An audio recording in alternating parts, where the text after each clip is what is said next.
Hello dear friends, welcome to the channel. Before watching the video, please subscribe to the channel and like it. Prince Charles heads to Canada this week to represent head of state Queen Elizabeth II, with more attention than ever on his future role due to his mother's age and failing health. Increasingly, every movement of the heir to the throne is attracting greater scrutiny as the 96-year-old monarch's record-breaking 70-year reign draws to a close.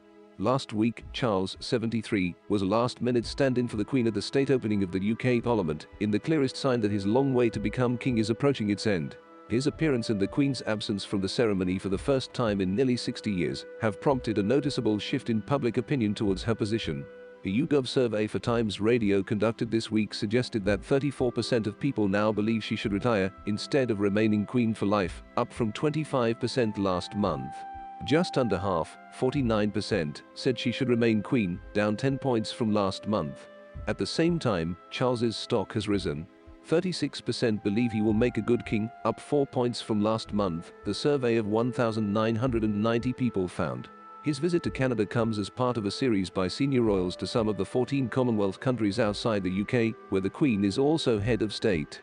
But the visits, which have included Platinum Jubilee celebrations, have not gone entirely to plan, particularly in the Caribbean.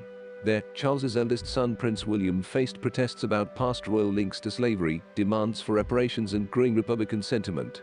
His youngest brother, Prince Edward, experienced similar protests, in a sign the global reach of the monarchy that Charles will inherit will likely be much diminished. Royal historian Robert Lacey said the visits, widely criticized in part as an insensitive throwback to colonial times, represented a sea change for royal overseas tours. There's going to have to be serious thought about what works in the future, what are the appropriate activities, and whether in particular the military and ceremonial-like aspects of tours are in keeping with the modern world, he told AFP. Thanks for subscribing and liking.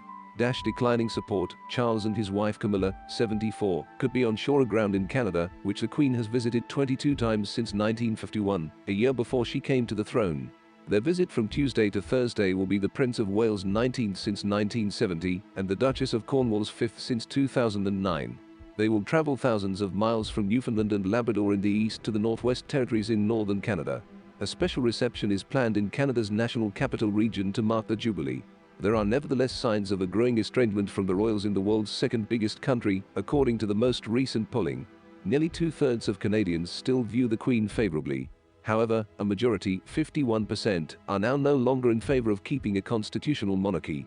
Part of the decline in support is linked to evolving views on colonialism, as Canada reckons with its past, including the abuse and death of Indigenous children.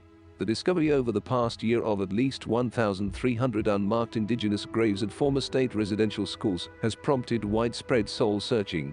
Prime Minister Justin Trudeau, who met the Queen at Windsor Castle in March, has made reconciliation a priority of his government. Charles and Camilla, whose program touches on themes close to their heart, including climate change and literacy, will acknowledge the abuse during the visit. His Deputy Private Secretary for Foreign, Commonwealth and Development Affairs, Chris Fitzgerald, said the Prince would engage with Indigenous communities on the trip. Over 5 decades, His Royal Highness continues to learn from Indigenous peoples in Canada and around the world, he said last month. He recognizes their deep ties to the land and water and the critical traditional knowledge they hold to restore harmony between people and nature. Write in the comments what you think about this. And at the end of the video I ask you to subscribe and like. Thank you.